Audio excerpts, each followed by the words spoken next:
RSS के सरसंचालक मोहन भागवत साहब का जो अभी बयान आया है, अखबारात में छपा है, जो कल उन्होंने आरएसएस के एक ट्रेनिंग कैंप में दिया था, वो बहुत ही क्लेवरली डिज़ाइंड है।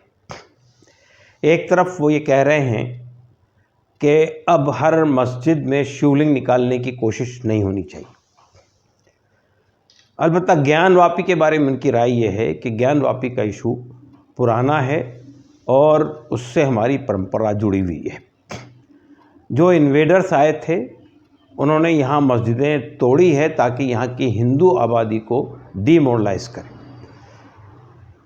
मेरा ख्याल है कि आरएसएस संचालक इतिहास तो जानते होंगे और हर बात को उनको मालूम होगा कि किस मंदिर को किस वजह से तोड़ा गया था, किसने तोड़ा था।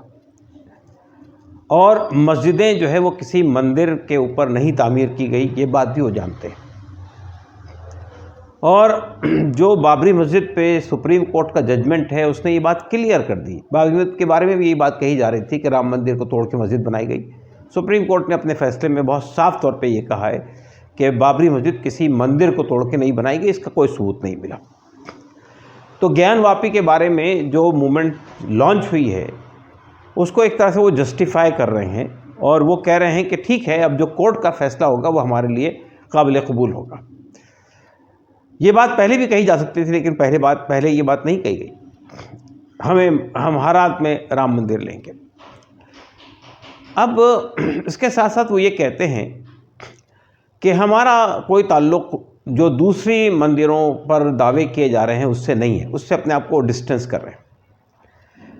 लेकिन जो लोग ये इशू उठा रहे हैं देश के अलग अलग भागों में, क्या वो आरएसएस से अलग लोग हैं? क्या वो संघ परिवार का हिस्सा नहीं है? तो क्या मोहन भागवत को उन्हें क्लियर कट इंस्ट्रक्शन नहीं देनी चाहिए? क्या बीजेपी की जो हुकूमतें सेंटर में और स्टेट्स में हैं उनको कोई इंस्ट्रक्शन नहीं देना चाहिए? और फिर 1991 का जो एक्ट है उस एक्ट पर उन्होंने एक लफ्ज़ नहीं कहा। 1991 का एक्ट साफ तौर पे ये कहता है कि अब कोई नया डिस्प्यूट खड़ा नहीं किया जाएगा। 15 अगस्त 1947 को जिस मस्जिद या जिस धर्म स्थल की जो पोजीशन थी, मंदिर, चर्च, गुरुद्वारा, मस्जिद, वो ऐसे ही बाकी रहेगी, उस पर कोई नया डिस्प्यूट नहीं खड़ा होगा। इस पर भी उन्होंने कोई बात नहीं कही। फिर वो एक अजीब बात कहते हैं कि हिंदुस्तान के जो मुसलमान हैं वो हिंदू धर्म से ही कन्वर्ट हुए हैं, वो अगर अपनी पूजा पद्धति अलग रखना चाहते हैं तो हमें उस पर कोई इतराज़ नहीं है। तो सवाल ये पैदा होता है कि जो रोज़ाना एक नया डिस्प्यूट खड़ा हो रहा है, कभी अजान पर, कभी हिजाब पर, कभी इस पर, ये तमाम इश्यूज़ पर आरएसएस संचालक ने चुप्पी क्यों इख्तियार कर रखी है? वो क्लियर इंस्ट्रक्शन क्यों नहीं देते हैं? हुकूमतें एक रास्ता लेती है, अलग अलग आउटफिट अलग अलग रास्ते लेते हैं। तो ये गोया वर्ल्ड लेवल पर जो हमारे देश की बदनामी हो रही है और वर्ल्ड के अलग अलग संस्थाएं इस पर जो बात कह रही है कि हिंदुस्तान में, भारत के अंदर माइनॉरिटीज़ पर और ख़ास तौर पर मुसलमानों पर अटैक हो रहा है, उनके ह्यूमन राइट्स ख़त्म किए जा रहे हैं, तो एक धारणा ये कायम करने की कोशिश की जा रही है, संघ तो इसमें शामिल नहीं है और संघ का कोई ऐसा इंस्ट्रक्शन नहीं है और गवर्नमेंट ने भी इस तरह की बातें कही है। सवाल ही पैदा होता है कि हुकूमत किसकी है? हुकूमत कौन चला रहा है? हुकूमत के पास रूल ऑफ लॉ को मेंटेन करने के लिए कितने पावर्स हैं? जो हेट स्पीचेस हो रही है, जो जेनोसाइड की धमकियां दी जा रही है, जो मुस्लिम लेडीज़, मुस्लिम ख़वातीन को रेप की बातें कही जा रही है, उस पर कोई एक्शन क्यों नहीं होता है? उनको क्यों बेल मिल जाती है आसानी से? और फिर मुस्लिम बच्चे जो गलत धाराओं में और गलत यानी कंकॉक्टेड और फैब्रिकेटेड एविडेंस के बुनियाद पर गिरफ्तार किए गए हैं, उनको बेल नहीं मिलती है। और जो जेनोसाइड की धमकियां देते हैं, जो रेप की धमकियां देते हैं मुस्लिम ख़वातीन को, उनको आसानी से बेल मिल जाती है, वो बाहर आ जाते हैं।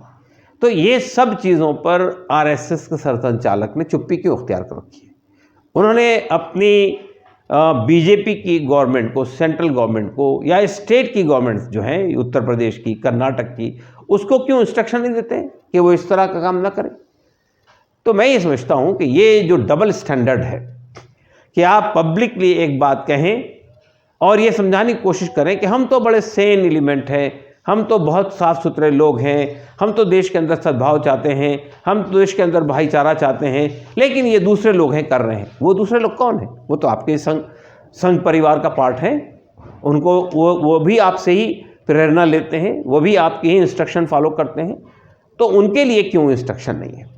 और फिर ये कहना कि जो हिंदुस्तानी मुसलमान हैं वो हमारे ही हिस्सा हैं, हमारे ही निकले हुए लोग हैं, तो उनके सिलसिले में जो उन पे जो लिंचिंग के वाक़यात होते हैं, उनको जो मारा जाता है, उनके जो बिज़नेस को तबाह किया जाता है, उनके ख़िलाफ़ जो धाराएं लगाई जाती है, उनके घरों को जो बुलडोज़ किया जाता है, उस पर आप क्यों खामोश बैठे हुए हैं? उस पर आपकी आवाज़ क्यों नहीं उठाते हैं? तो ये जो आरएसएस संचालक जो एक बहुत ही एलिवेटेड पोजीशन लेने की कोशिश कर रहे हैं, उन्हें अपने गिरेबान में झांक के देखना चाहिए कि वो उनकी कथनी और कहनी में कितना फ़र्क है। और अगर वो सिर्फ ये स्टेटमेंट देके ये समझाने की कोशिश कर रहे हैं कि आरएसएस बहुत ही सेन और बहुत ही टॉलरेंट ग्रुप है और वो सबको लेके चलना चाहता है, तो मेरे ख्याल से अब बहुत ज़्यादा लोग इस बहकावे में नहीं आएंगे। इस वक्त में जो कुछ सेंट्रल लेवल पे हो रहा है, गवर्नमेंट के स्तर पर हो रहा है, जो स्टेट के अंदर हो रहा है, नए नए डिस्प्यूट खड़े किए जा रहे हैं, ज़ाहिर है कि हम समझते हैं कि वो सब एक ही डिज़ाइन का हिस्सा हैं।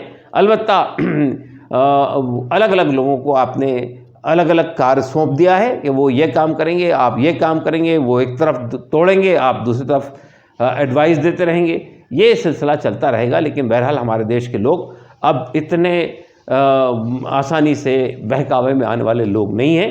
वो समझते हैं कि आप कहना क्या चाहते हैं और करना क्या चाहते हैं।